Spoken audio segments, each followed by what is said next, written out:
Hey guys, welcome to today's video. We are going to be going through a bunch of dupes. I have basically been playing the swatch my whole collection game, and I know I keep saying like, oh I moved, but really that's kind of the big thing that has been going on in my life. And when reorganizing, I have been eliminating products and have spent just a lot of time kind of swatching and trying and comparing, and I found within my collection a handful of dupes that I thought I would sit down and share with you guys because you always seem to enjoy those videos, and we're just going to dive right in. I have a bunch of them and they are all very appropriate for this time of year, like very glowy, pretty, useful for right now makeup. I'm kind of digging my makeup today. Actually, I'm digging it a lot. And I also filmed a WTF that will be posted tomorrow. It's a really good one. Let's talk about the dupes because that's what this video is. The first one actually is going with my whole theme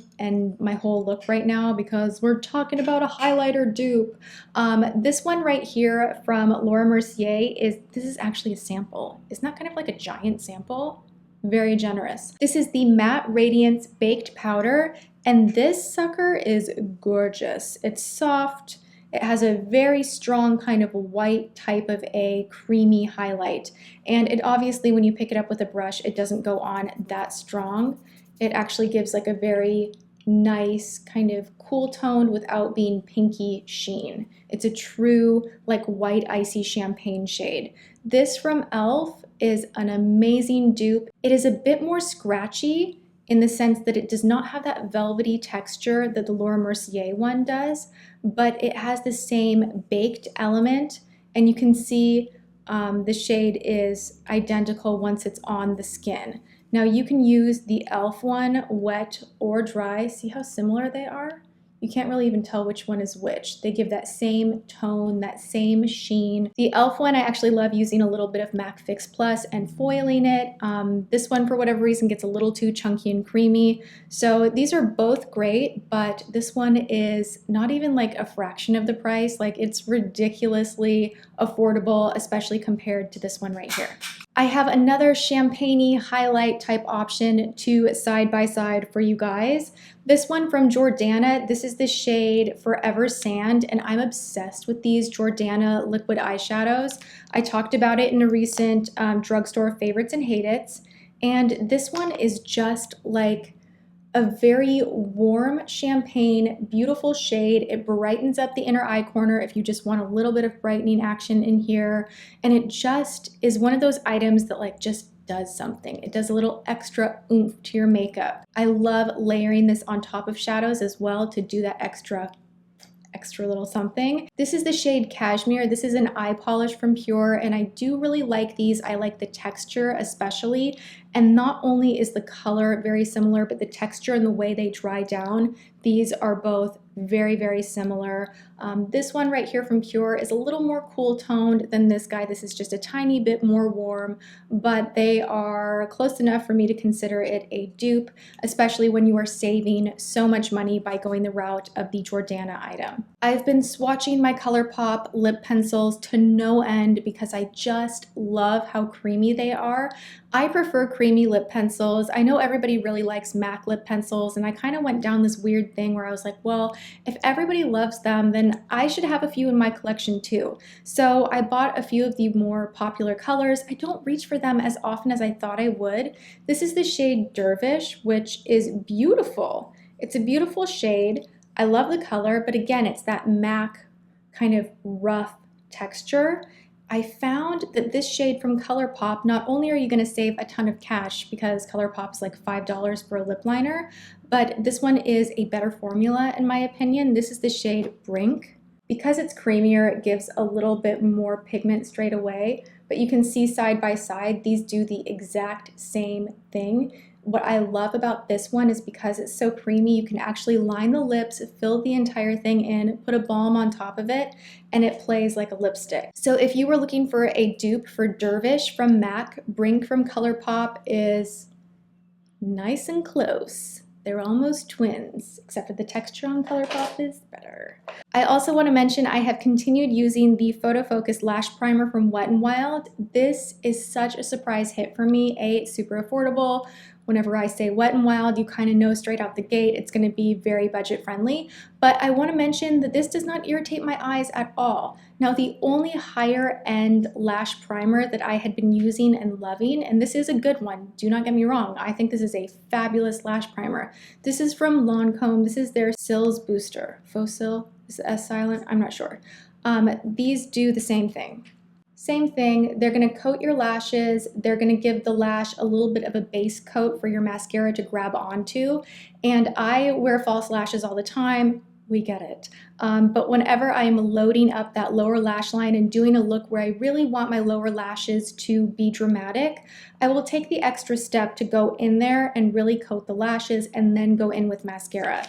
And this one, because it's the kind of item that I don't use all the time, I would be more inclined to purchase the budget version than spending, you know, 28 bucks or whatever on the Lancome version. In a WTF, I talked about this guy right here from Tom Ford, and this is the shade Pink Dusk.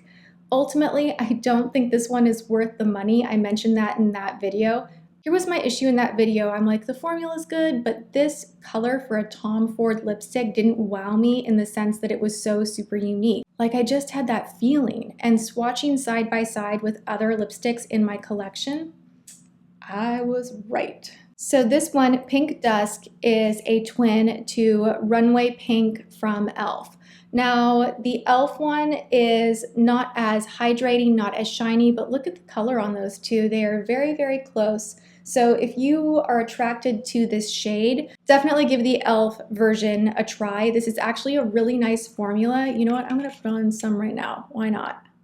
It's just super pretty. It's just a really, really pretty pink. I have some other stuff underneath, so it's not going on as strong, but this one is definitely worth a look. Everybody loves this primer from Urban Decay. This is the Primer Potion. I really feel like Urban Decay kind of started that trend really going hard with the eye primers. This is the original, and Wet n Wild came out with their Photo Focus eyeshadow primer. As far as texture and what it does for your shadow, these two are the same. In my book, they are the same. This is way more affordable, and I actually really, really am loving and enjoying and reaching for this one from Wet n Wild a lot. All right, now we have a dupe that is not, like, I'm afraid to even call this a dupe because you guys are gonna be like, the color is different, the color is different. But I wanna mention that while laying in bed, I was watching a Kim Kardashian tutorial. It's one of the tutorials that they have on strobing, where her makeup artist Mario is doing her makeup, and it's kind of a promo for her app. But I don't know how I got like sucked in the vortex of like watching things where that came up as a recommended video. Anyway, long story short, I watched it and I was like, oh yes, like I love the products that he is using. And I went into my collection and I was like, I think I have that one. The one that he used on the inner corners of the eye was from Marc Jacobs, and this is in the shade Twinkle Pop. But I was playing with this and I was like, wow. I was like, why am I not using this more? It is like such a beautiful metallic, like it has little micro glitter in here. It's very different than any other shadow stick that I have. So putting this in the inner corner really does an extra oomph, an extra something. And I love that effect of it being super intense. I'm into that look at the moment. And while swatching all of the other shadow sticks that I have, just kind of seeing if the texture was the same or different, most of them have a metallic finish, but it doesn't have that micro glitter in it. I did realize that the Magnifies from Rimmel, this is in, you get two items in here too. So, you know, bonus, you get a bronze thing on the other side.